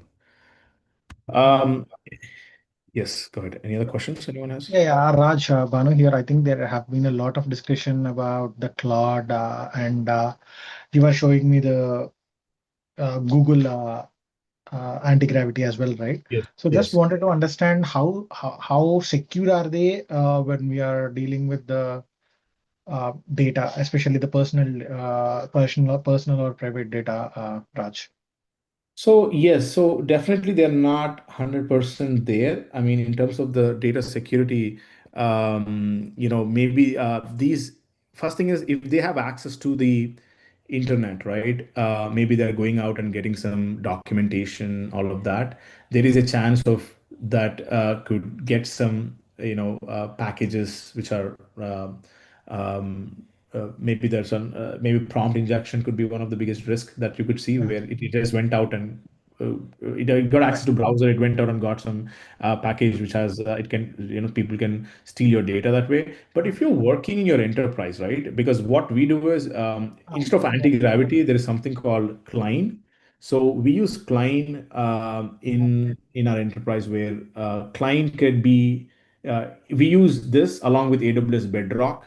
So AWS Bedrock has LLMs. So we use Claude models from AWS Bedrock and configure Klein to use that.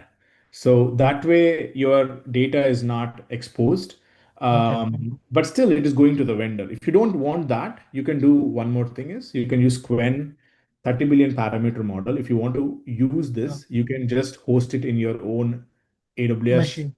Yeah, own machine, or you could also use it. If you have a powerful GPU, you can use Qwen 30 in your No, I don't local have it, machine. so it would be better on Yes, on the maybe if you are really, because we use in one of our clients, we actually build this from scratch, so they don't send anywhere. Oh, We use VLLM, and we host Qwen model for them. We use Qwen okay. 30 billion parameter coding model, and then all they do is they just use this model to ask any questions. So we are just scaling Okay. this 30 billion parameter model, and Oh, none of the data goes anywhere. Even the model, they own the model, so all of it stays internal. okay. Yes, so this is one Uh, way in which you can do that. yeah. Okay. Okay. Raj, if possible in future, if you can take one session on using Bedrock and this kind of an utilization of the Quen model that you have shown, right? Quen model, that would really help. That's I'm interested in learning those things, Raj. So what's the purpose of the Quen model? Is it takes more user request? No. Quell model is all about I don't want to use any of the external models. See, my enterprise, the data is very proprietary. There is huge data, and I don't want that to be. I don't want any other open source model to read this data and answer my question. So I am building everything from my scratch, right from the models. Right, it is my model, and I am feeding the data. I'm providing my company documentation to it, and I'll be asking questions on top of it. It will basically I'll build the chatbot. Yeah. So you own your AI. That's the thing, right? Exactly. We are not renting anyone's AI, because there are some clients who are really paranoid about sending any sensitive data to any of their environments. So we can host this Quen model within their own firewall so that it doesn't leave their their firewalls anywhere, right? So that's how we were able to do. And there is VLLM that you can use to host this model. I think I shared that link here. I conducted a session on VLLM before on how to use VLLM to host some models. But that is in a larger scale, right? But if you're using something locally, probably you can use a quantized model. But yeah, I can cover something like that maybe going forwards, maybe hosting our own Quen model and all, because this is a bit of pain, because when you host your own model, you can use VLLM, but you would have some issues in terms of scaling them. There's a lot of if as a request come in, you probably need to initial setup would take a bit more time, but end of the day, all you're doing is paying for the compute, right? You burn like 1,000 tokens every day, maybe Yeah. 30,000, 40,000 tokens every day, but end of the day, you're just boiling it down to your AWS instance that is probably taking like $2-3 an hour, right? Yeah. Is that Olama is better than the Quen, something like that? See, Olama model. Olama is basically for our local, right? Olama is just for our local, wherever you want to, even though they say you can use it in production, but Olama also uses, all of the models, which require powerful GPU, by the way, right? Yeah. Okay, so Olama can provide you that. Even Quen model you can host using Olama, but I don't think it in the production scale. I don't think it can work because VLLMs are the ones which can be used to deploy models in a production scale. Olamas are majorly for your local. You want to experiment with some simple models locally. You can use the Olama, and they have them Docker under the hood, and they just provide you with a model running, small models running on Mac or something like that. You can use Olama. The kind of a microservices sort of things you Uh, can do, right? Microservice development, you say? Like, Yeah. no, it's a small language model, right? So there are Yeah. different kind of models. So there are large language models and there are small language models. So OLAMA gives ability to spin up some small language models locally. I Yeah. mean, yeah, that's what you could do with OLAMA, maybe create some simple models. I think I should have OLAMA. I don't know if Yeah. I. Yeah, Just because one they more are thing, also Raj. coming with a lot of parameters and different models day by day. Yeah. OLAMA, will it be able to scale after a certain point with the, if suppose if I'm feeding it with 3 MB of data, 3 MB PDFs for about like 1,000 PDFs, right? Right. Will I think OLAMA would fall into the hallucination trap quickly, right? Yes. Yeah. I mean, Yeah. Because instead there of are not much parameters that we can see, but the thing is like to begin with how it will work, and then we can change the model later. Yes, but you know, instead of saying it as Olama, Olama is most of a, it's just a software that can help you run models, right? You could probably see, since any small model, they are not as capable of big models, because small models would have less parameters and they are not as capable as big models. Some small models cannot even do a simple tool call. They cannot even do proper MCP calls too. They don't know exactly what MCP that they have to call to get a task done, because tool call accuracy is really low for small models. So, but you know, it's not always the case. Even the small models sometimes can do a lot better than big models as well. So yeah, only thing is you have to fine tune them. You have enough data. You start off with a big model, you have enough data. Now you go and fine tune your small model. You can always beat the accuracy of a bigger model as well. So small models are really powerful only when you have enough data to fine tune them and make them really better at one task. You can't make them generalist, but you can make them you can provide them with expertise on specific tasks that you want to do, right? So that is Is that recent conversation is true? Because I asked the question in the beginning of the meeting, like, so my MCP client and the MCP together server together can replace the RAG down the line. can they play with RAG? Yeah, I mean, because yeah, I do. yeah, you can do that. Because With the currently RAG, RAG is like it's local for your, because the HR, think about the scenario of HR policies, a local policy for your organization. Someone is looking for the document that it's not available in public, but you can able to get it more fine tuned for FMLA, leave processes, that some other things. What's applicable things that I can do if it is I'm on the third child or the fourth child, so is there still my FMLA will work? Something that is not more specific across the organization, more specific to my org, and I'm just throwing one stone over here, right? So that's something that RAC can do more in terms of looking for the document and more fine tuning to get the results. But how do I get this kind of results? Combination of like a MCP and my client.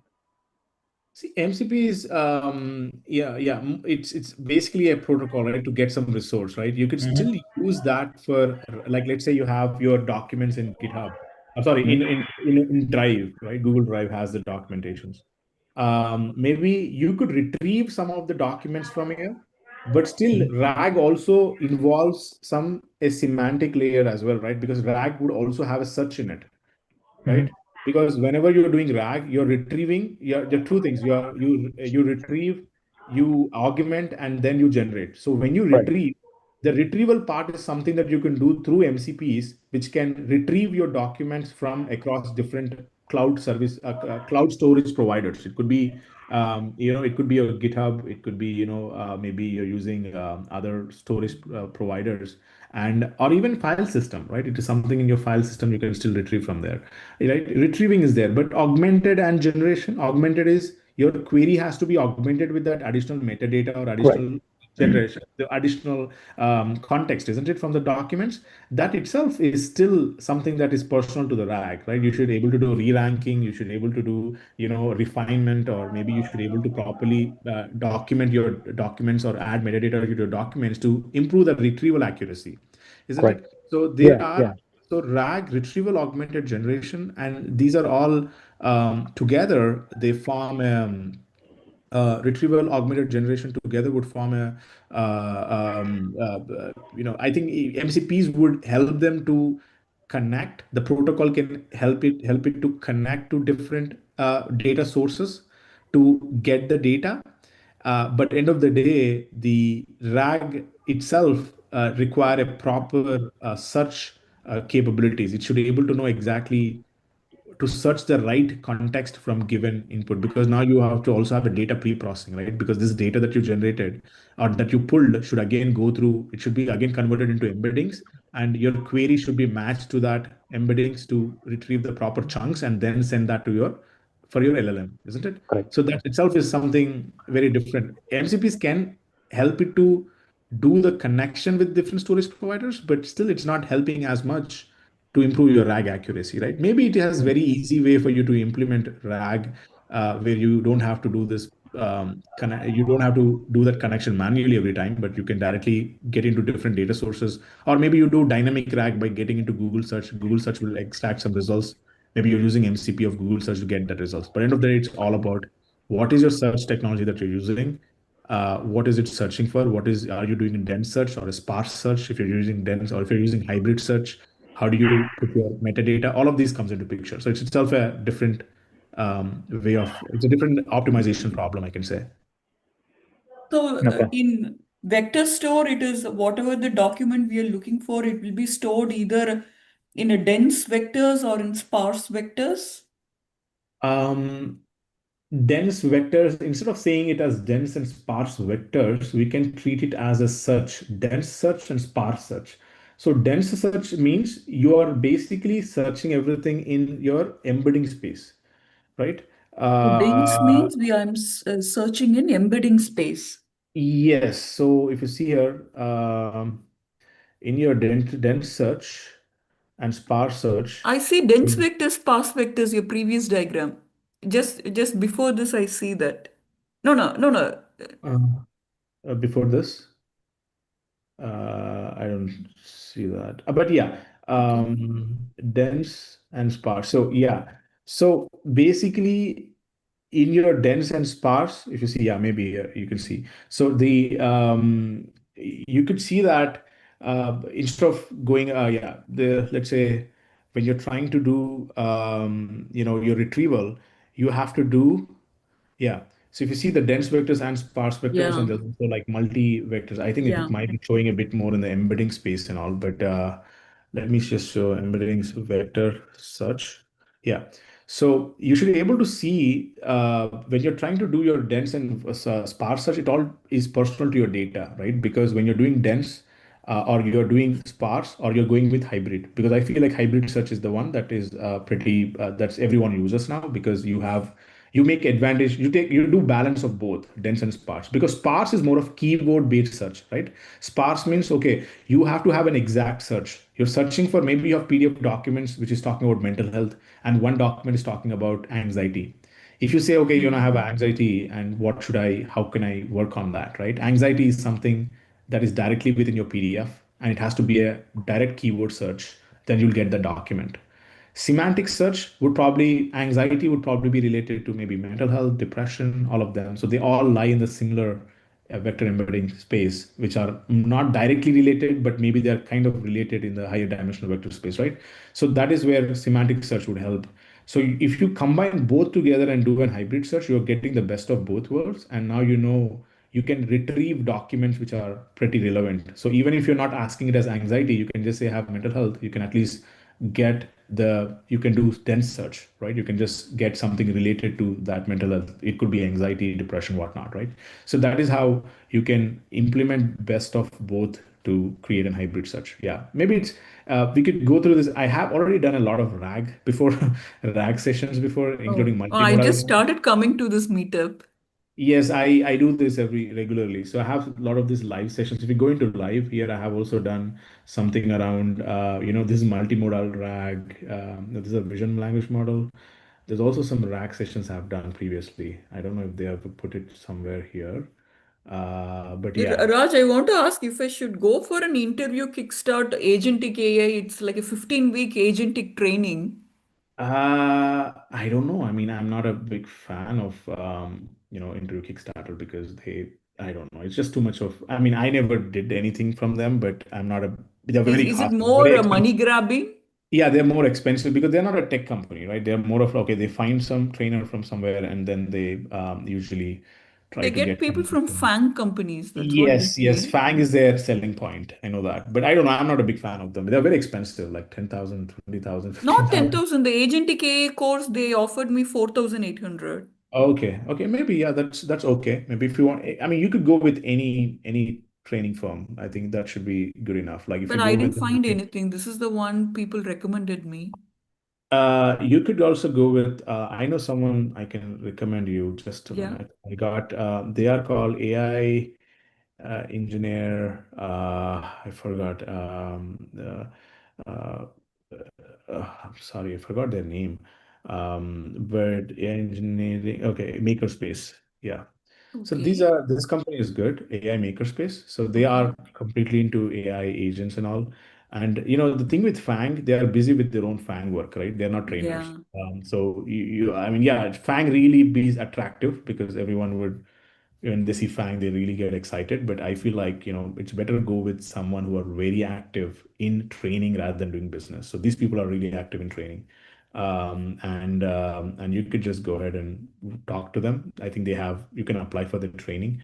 And I think they charge amount similar to that individual. So I recommend them. I've Someone been gave seeing, Maven.com.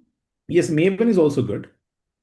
Maven is also good. They also have, but Maven is more of like Udemy. They don't cover everything in one go. Maybe some cover, some may not. But yeah, Okay. you can go with this is good. I mean, if you want to go with them, Apply for training. How much do they charge just for Agentic AI training? I think 33, 4,000, I guess. They were Oh, cheaper okay. before, but yeah, maybe they're 4,000. Yeah. So even we were supposed to do the similar thing. I mean, we are Yeah. doing something similar, but as of now, we're not yet started any batches yet because No, of no, I'm planning in the month of May, June.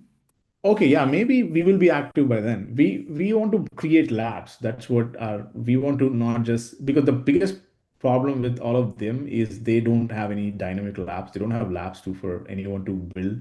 As of now, we are into corporate training. So we have some corporations, some big clients we are training. We don't have individual training yet Mm-hmm. because it's very individual training requires a lot of our investment in time and individual everyone comes from different background, right? As of now, we do trainings within corporates. We go into the corporates and we do kind of blend of both. We do consulting and training. So we Mm.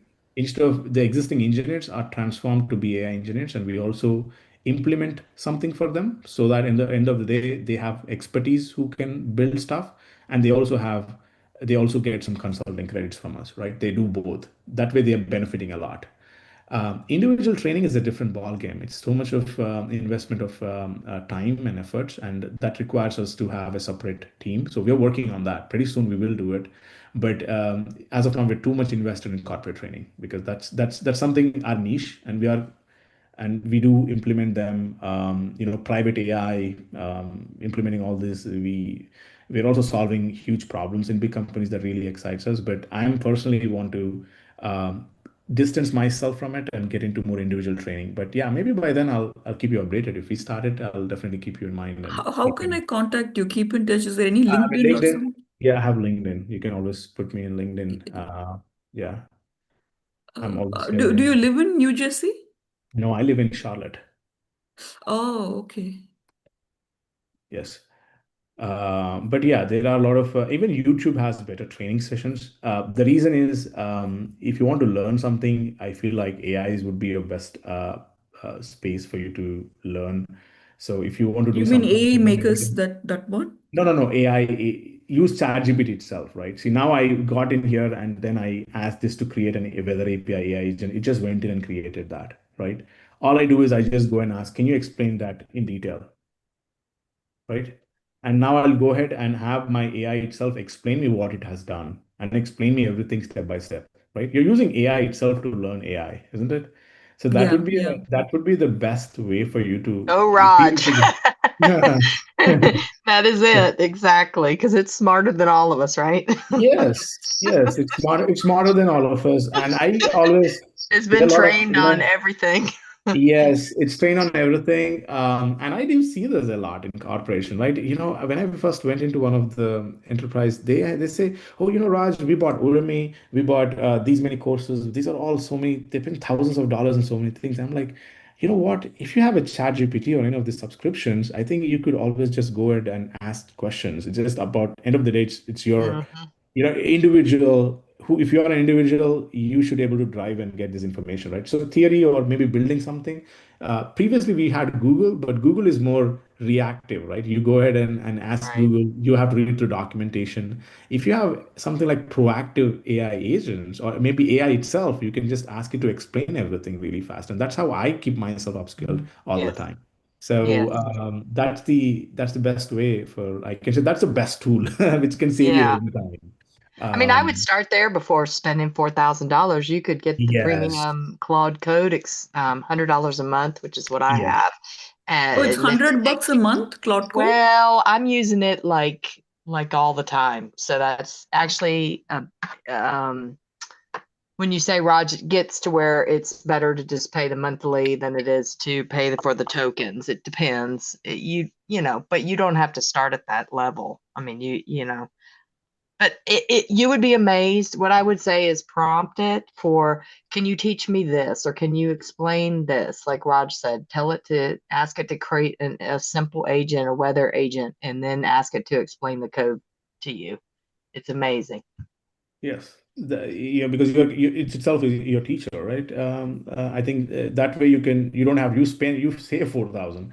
You probably learn everything by yourself. Yeah, Yeah. maybe only thing is, yeah, maybe it's mainly human interaction, right? You have a trainer, you have this, okay, someone who can guide you. Because Mm-hmm. the biggest challenge is, okay, wherever you come from, if order for you to, if in case you want a training program has to be hyper customized because you are coming from a development experience, or someone might be a product manager, someone might be something else. This hyper personalization is not there in all of these training schools, right? Because they have, oh, this is my curriculum, everyone will go through this irrespective of your background, right? If you want that hyper personalization, AI itself can make that hyper personalization for you. You say, hey, this is my background, how can I start learning this? It will probably give you some explanation on, okay, just start off with this or learn this, right? Everyone is not same in this world. Hmm. That's what I realized with these sessions. I've been doing this for 1.5 years, and that is what we want to solve with Agent University is everyone is not equal. Our course curriculum is not static. We make it dynamic. We make it personal to everyone. Everyone coming from it, they have their own story. And So, the no, will you have a training? Maybe not now, maybe pretty soon. As I said, right, we are kind of occupied. Now I can only stretch to a certain extent because now I can only stretch up to a certain time. So only thing is we're doing is corporate training, but we'll be getting there pretty soon. But we are building labs and all of it, as I previously discussed, because that's what lacking in all of these training schools. We're trying to solve problems which other training schools are not actually solving, is having dynamic labs and also dynamic curriculum, because that is very, very difficult to scale. And we are making it AI native. We are building this platform to be completely AI native so that someone who's coming in would always be trained with an AI. So that's the end goal for us. That might be, we're building an agentic platform for edtech. That's what we're doing now. Yeah, it might take maybe next quarter is when mid next quarter is when we'll be launching, and I'll definitely let you know. That's the reason I never did any marketing toward this session, and I always get polls because I want to learn individual story where they come from, right? I see most of them are software engineers, and I see that firsthand working with them in an enterprise. I can see their problems. I can see everything, what they're going through. It's not a best way to do because you have to fail fast. You have to do that in order to build anything. But what we're doing now is we're doing that in the enterprise space now, doing corporate training a bit more. But yeah, we'll get into individual training, and I'll definitely update you on that, Kavita. But yeah, I think overall, others, I think we're right on time. We have 2 more minutes, but it's been a great session, and thanks a lot. One more thing is I usually take, before my meeting, I usually do like 2 hours of creating PowerPoint sessions. Today I happened to have a muscle pain. I took muscle relaxant and I slept all the way till 6:55. So 5 minutes before the call, I woke up and I had to tell my wife I have a meetup session and I didn't prepare my slides and I had to Great. open my, yeah, I had to open the slides which I created for last time and just started doing this. I panicked a bit because I usually do like 2 hours before session I prepared slides and I wanted to do better job using Gemini Nano Banana Pro.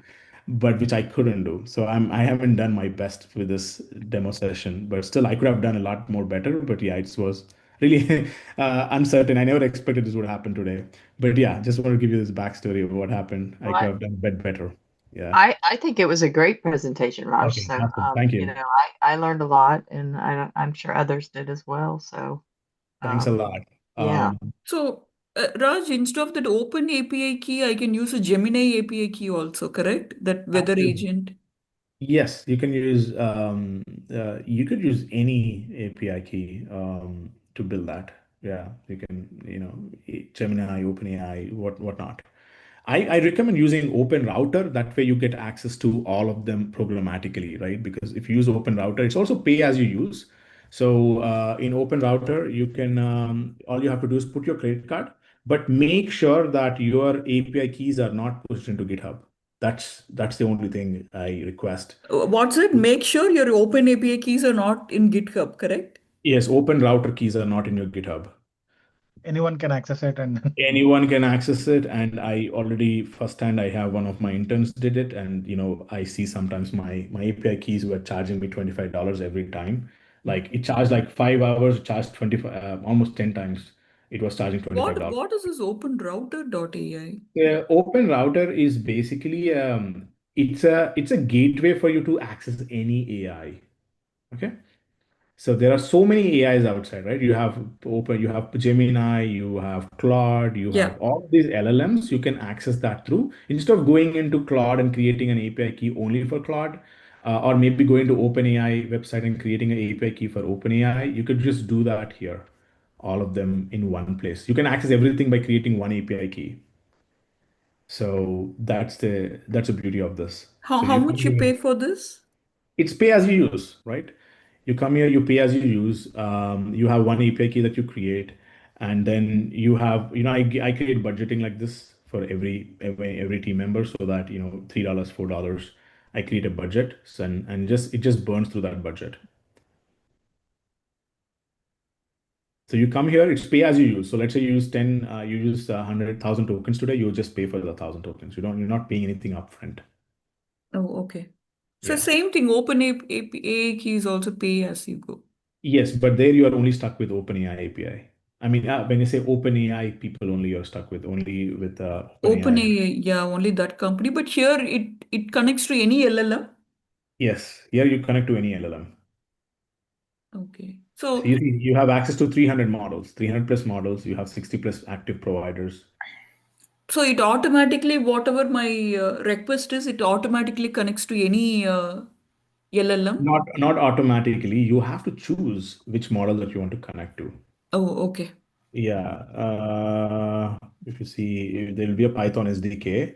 In your Python SDK, all you do is you just tell it, okay, I'm using Open Router, and you mention which model you are trying to use here. Here, these people are using Minimax model, but you can also choose any model. The advantage with this is, right, you can also use some Chinese models which are cheaper. Chinese model are way cheaper, and they're very good, by the way. They're like really good. I mean, Claude, I love Claude because Claude is having, if I'm using enterprise, if I'm doing something in enterprise, I'll use Claude. But Quen models are amazing. Quen is a great company. It's for personal things we can use Quen. Yes. See, you see this, they're charging, I think they charge very less. You see, they charge like input and output tokens, they have like few cents. There are different cloud providers and they're all providing different rate for this. But if you see in maybe Claude, they might charge you a bit more. Yeah.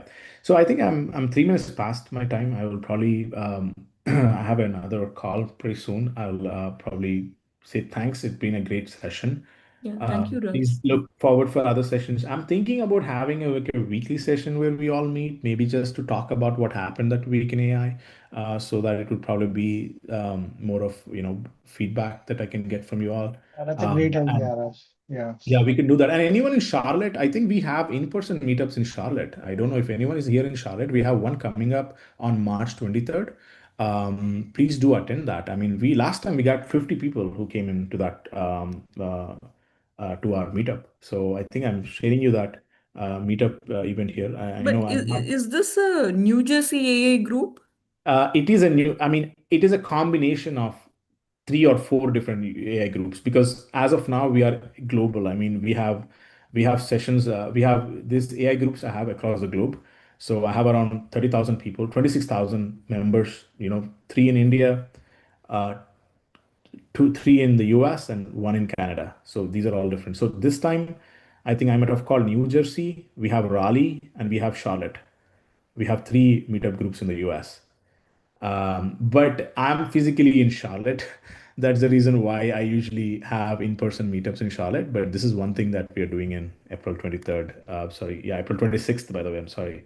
So anyone in Charlotte, please do attend that. It will be a great So it's event. not in online. No, it's not online.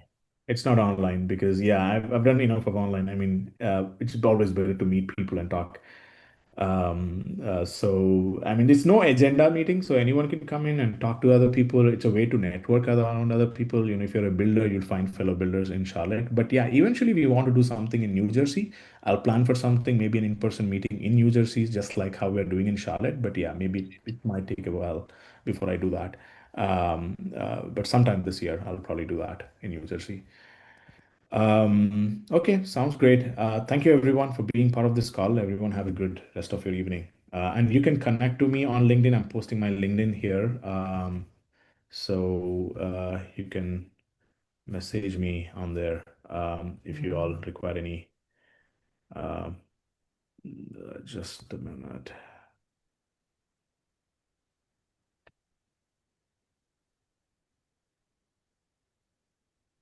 There you go. Thank you. Bye.